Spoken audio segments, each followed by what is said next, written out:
लेकिन जब आपको नॉर्मल दिनचर्या के कामों में दर्द होने लगे तो आपका एक फर्ज बनता है कि जाके किसी डॉक्टर से मिलें और एटलीस्ट एक एक्सरे कराएं। क्योंकि मेटेलिक कैप होता है जो बोन सीमेंट के साथ हड्डी के सतह पे फिक्स कर दिया है। ये सरफेस इम्प्लांट जो 12 अक्टूबर है, 12 अक्टूबर को वर्ल्ड अर्थराइटिस डे के तौर पे मनाया जाता है। पूरी दुनिया में मनाया जाता है ये प्रोग्राम। और अर्थराइटिस से रिलेटेड जो भी जानकारी जो जनरल पब्लिक के काम के लिए, जैसे हमारे डॉक्टर्स का तो मीटिंग रेगुलर बेसिस पे होता ही रहता है, लेकिन पेशेंट और डॉक्टर का इंटरेक्शन कम होता है। तो आज के दिन हमारी जिम्मेवारी रहती है कि ये इस बीमारी से रिलेटेड जो जानकारी पेशेंट के काम का उसको उनके साथ साझा करें, शेयर करें। और आज की इस मीटिंग में भी हम लोगों ने पहले तो उन लोगों को बुलाया जिन लोगों को हम लोगों ने अर्थराइटिस का इलाज किया था, चाहे वो सर्जरी के द्वारा हो या फिर नॉन सर्जरी रिप्लेसमेंट के द्वारा या दवाइयों के द्वारा, उन लोगों को बुलाया था। और साथ में कुछ ऐसे भी लोग थे जो लोग के परिवार में ऐसे बुजुर्ग हैं जो लोग इस अर्थराइटिस से ग्रसित हैं और उससे रिलेटेड जानकारी लेना चाहते थे या मुझसे आज परामर्श करना चाहते थे। मुख्य तो वही लोग थे आज। लोगों में सर ये समस्या क्यों उत्पन्न हो जाती है? दो तरह का समस्या है। एक तो उम्र के कारण जो कि मोस्ट कॉमन है, जैसे ही 50 साल क्रॉस करता है तो लोगों का घुटना जोड़ घिसने लगता है, उसका कार्टिलेज हटने लगता है। ये आपके साथ, मेरे साथ, सबके साथ होने वाला है। ये एक डीजनरेटिव प्रोसेस है, यानी कि जैसे कि आंखों में मोतियाबिंद होना या बालों का सफेद होना, उसी तरह से घुटने का कार्टिलेज का लॉस होना। कुछ लोग जिन लोगों का वजन ज्यादा रहता है, आज के जमाने में लोगों का ना वेट काफी ज्यादा हो गया हाइट के हिसाब से, तो जो चीज जो डैमेज 50 ईयर्स या 60 ईयर्स में होता है वो अब 40 ईयर्स में होने लगा है लोगों को। बचाव के लिए, गठिया के लिए सब क्या क्या उपाय किया जाता है? जी, तो इसमें सबसे पहले जो इम्पोर्टेंट है कि अपने वेट को कंट्रोल रखें। वेट अगर आपका हाइट के अनुपात में ज्यादा है तो उसको तुरंत रेंज में लाएं, क्योंकि नहीं तो बहुत ही फास्ट ऑस्टियोआर्थराइटिस डेवलप करने लगेगा। वेट कंट्रोल करने के लिए दो मुख्य तरीके हैं। एक तो है कि आपका डाइट सही हो, तो जितना भी प्रोसेस्ड मीट हो गया, प्रोसेस्ड फूड हो गया या फिर बाहर का खाना, जंक फूड हो गया, उसके अलावा जो हाई कार्बोहाइड्रेट या हाई शुगर डाइट हो गया, आलू, चावल, मीठा, ये सब थोड़ा कंट्रोल मात्रा में खाना चाहिए। सैलेड हो गया उसको, या फ्रेश जो फ्रूट्स हो गए, जो भी सीजन के जो फल मिल रहे हैं उनको अधिक मात्रा में लें। और मैदा, चीनी, ये सबको अवॉइड करें। पहला ये पार्ट हो गया। दूसरा पार्ट हो गया एक्सरसाइज का। आपके घर में जो भी सुविधा हो, छत हो, आंगन हो, वहाँ टहलने की आदत बनाएं और एक समय दें जिसमें आप योगा, तै ची या वॉटेवर जो भी आपको सुविधा हो उसको करें। लक्षण क्या रहेगा सर? गठिया का जो लक्षण होता है लोगों को पता नहीं चलता है बीमारी में? जो शुरुआती दो लक्षण होता है सो होता है दर्द, और ये जो दर्द होता है यूजली काम करने के बाद होता है, और फिर जैसे ही काम खत्म होता है तो वापस ठीक भी हो जाता है। तो लोग अक्सर इसको इग्नोर करते रहते हैं कि हाँ ठीक है उस समय हुआ था लेकिन अभी नहीं है।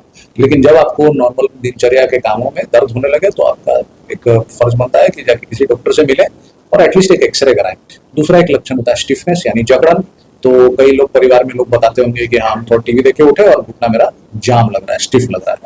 तो ये मुख्यतः दो पेन और स्टिफनेस, यही जैसे कि सर महिला लोग किचन में खड़ा होकर खाना बनाती है, उसमें जो काट के बॉक्स महिला लोग उनका भी तेल खाता है, इससे क्या? जैसे इसके लिए ये उसी पार्ट का ही कंटिन्यूएशन है जो अर्थराइटिस हो रहा है। यूजली महिलाओं जो लोग 60 साल की ऑलरेडी कार्टिलेज कुछ डैमेज हो चुका है, तो उन लोग का भी फर्ज बनता है कि एटलीस्ट एक्सरे करा के एक स्टेजिंग अपना जाने क्या है और तुरंत नी के एक्सरसाइजेज, घुटना के जो आसपास के मांसपेशी उसको मजबूत करने और मूवमेंट को रिगेन करने वाले एक्सरसाइजेज को शुरू करें। इससे मसल स्ट्रेंथ भी बढ़ेगा और मूवमेंट भी आएगा।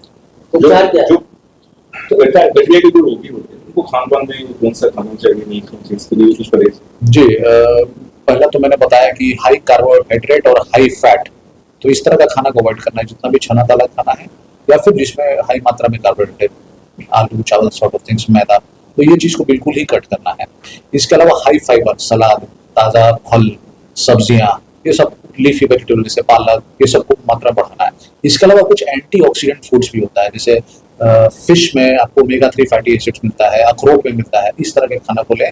और जो फ्रेश फ्रूट्स होते हैं इसमें मुख्यतः जो छिलका वाले जो फल होते हैं वो काफी काम करते हैं। सब देखा जाता है कि 50 के एज के लोग होते हैं उस उम्र के लोगों में ज्यादा बीमारी देखने को मिलता है। जी, 50 के बाद उम्र बढ़ने लगता है और कार्टिलेज सॉफ्ट होकर घिसना शुरू हो जाता है। साथ ही हम लोग का लाइफस्टाइल थोड़ा सीडेंटरी भी हो गया है, ज्यादा समय हम लोग बैठे रहते हैं और इंडोर बिताते हैं, एक्सरसाइज में कम समय देते हैं। इसके कारण जो चीज 60 साल में होता था पहले वो 50 में मिलने लगा। ट्रीटमेंट क्या है? ट्रीटमेंट तो पहले एजुकेशन है। आप जानिएगा कि आपको क्या हो रहा है, तभी आप उसके बारे में कुछ भी स्टेप ले पाएंगे। इनिशियली ट्रीटमेंट जो आप अपने कर सकते हैं बिना किसी से परामर्श लिए सो है weight loss, healthy diet, exercise और मसाजेस। और उसके बाद फिर आपको डॉक्टर से मिलना है। आपके हॉस्पिटल में क्या ट्रीटमेंट किया जाता है? हम लोग यहाँ मेडिकल ट्रीटमेंट करते हैं, यानी कि नॉन ऑपरेटिव जो भी दवाइयों के द्वारा जो कंट्रोल हो गया। फिजिकल थेरेपी, हमारा फिजिकल फिजियोथेरेपी का लैब है नीचे में, वो काफी एडवांस्ड है। और ये सब के अलावा जो लोग 5%, 10% जो ऐसे पेशेंट मिलते हैं जिन लोग इन लोग से भी फायदा नहीं होता, तो हम लोग knee replacement surgery, hip replacement surgery ये सब रेगुलर बेसिस पे करते हैं। हमारे पास ऊपर में काफी 6 ओटी है जिसमें हम लोग ये सारा काम रेगुलर। कायरोप्रैक्टर भी इम्पोर्टेंट है। कायरोप्रैक्टर का भी अपना रोल है, लेकिन एक जो ब्लड सप्लाई बढ़ाना, मूवमेंट बढ़ाना, वहीं तक है। तो मेरा सलाह रहेगा कि कायरोप्रैक्टर से बेहतर आप फिजिकल थेरेपी, जो फिजियोथेरेपिस्ट है उनसे मिले। कायरोप्रैक्टर भी फिजिकल थेरेपिस्ट के ही एक पार्ट होता है, लेकिन फिजियोथेरेपिस्ट जो होते हैं वो आपके लिए ज्यादा मददगार हो जो सकता है। गठिया के रोगी होते हैं वो कितने दिन रिकवर हो जाएंगे? एक गठिया एक ऐसा बीमारी है जो रहेगा जीवन भर, तो वो बिल्कुल वो नॉर्मल होना संभव नहीं होता है। सर्जरी के द्वारा आप नॉर्मल हो सकते हैं। तो जो सर्जरी होता है उसका रिकवरी पीरियड आमतौर पे 15-20 दिन होता है। चलना फिरना तो तुरंत शुरू हो जाता है, लेकिन विदाउट सपोर्ट चलना जो होता है वो 15-20 दिन, किसी को 1 महीना, सब डिपेंड करता है कि किस एज ग्रुप में इस ट्रीटमेंट को किया जाए। 5 साल 10 साल के लिए उससे ज्यादा पता क्या चीज? रिकवर के लिए वो तो तुरंत हो जाएंगे, उसके बाद कब तक? ये इम्प्लांट्स का लाइफ काफी लंबा होता है, ये 20 साल, 25 साल, 30 साल ऐसे चलता है, डिपेंड की किस। लेकिन सर डरते हैं बहुत ज्यादा, गाँव घर में डरते हैं कि आप जैसे 40-50-60 में जो इस तरह की समस्या है तो बढ़ जाते हैं कि उनमें भी इसका ऑपरेशन होगा या इस तरह की चीजें होगी तो फिर दिक्कत नहीं है। तो ये अवेयरनेस वही ये हम लोग के लिए भी बहुत मेजर चैलेंज हो जाता है, क्योंकि लोग को भ्रांति है कि रिप्लेसमेंट कराएंगे तो और हमको बैठ जाएंगे। तो ये कॉन्ट्राडिक्टरी बात है। रिप्लेसमेंट बताया मैंने जैसे कि करीब 4 लाख से ज्यादा रिप्लेसमेंट सिर्फ इंडिया में होते हैं, जो कि अमेरिका या फिर जो यूरोपियन कंट्रीज के कंपेरिजन में काफी कम है, वहाँ पर तो और भी ज्यादा होते हैं। ये नी रिप्लेसमेंट जो है ये दुनिया का सबसे ज्यादा किया जाने वाला इलेक्टिव सर्जरी है, मोस्ट सक्सेसफुल। इसमें से क्या खर्च बनता है? खर्च तो डिपेंड करेगा आप किस जगह करा रहे हैं और किस स्टेज में करा रहे हैं। अगर इस हॉस्पिटल से अगर कोई नहीं है तो यहाँ ये खर्च के बारे में तो आपको बिलिंग विभाग से ही पता करना ठीक रहेगा। मेरा कहना सही नहीं है। सर ज्वाइंट पेन में इसमें बॉडी का जो पार्ट होता है जो रिप्लेस करते हैं उसी पार्ट्स को आप नहीं, हम लोग रीसर्फेस करते हैं, यानी जैसे ये जो जोड़ का जो ये सतह है, जी ये कार्टिलेज, ये जो सफेद वाला है, ये हर एक आदमी के घुटने में होता है, इनफैक्ट हर एक जोड़ होता है। ये डैमेज हो जाता है, जब डैमेज हो जाता है तो इस तरह का होने लगता है ना, और ये आपस में रगड़ खाता है और दर्द कराता है। तो हम लोग जो रिप्लेसमेंट सर्जरी बोलते हैं, इसमें घुटना का पार्ट नहीं रिप्लेस करते, ये जो कार्टिलेज जो है बस इसको रिमूव कर देते हैं, इसको साफ कर देते हैं। और जैसे कि बहुत लोग यहाँ पर होंगे जिन्होंने दांत में RCT कराई होगी, कैप लगा दिया जाता है, तो ये एक मेटेलिक कैप होता है जो बोन सीमेंट के साथ हड्डी के सतह पे फिक्स कर दिया जाता है। ये सरफेस इम्प्लांट है, सरफेस रिप्लेसमेंट। ये नी रिप्लेसमेंट पूरा नहीं चेंज हो रहा है, हालांकि वो भी किया जाता है, ट्यूमर में किया जाता है या फ्रैक्चर्स में किया जाता है, लेकिन जो नॉर्मल आप डे टू डे 100 में से 99 जो रिप्लेसमेंट्स देखते हैं वो सरफेस रिप्लेसमेंट, सिर्फ कवर चेंज कर दिया जाता है। और ये जो मेटेलिक इम्प्लांट है, ये कवर एक बार लग गया तो फिर पेन खत्म हो जाता है, जो टेढ़ा पैर होता है सीधा हो जाता है, फिर फिजियोथेरेपी एक्सरसाइजेस करते करते लोग ठीक हो जाते हैं। परमानेंट उसमें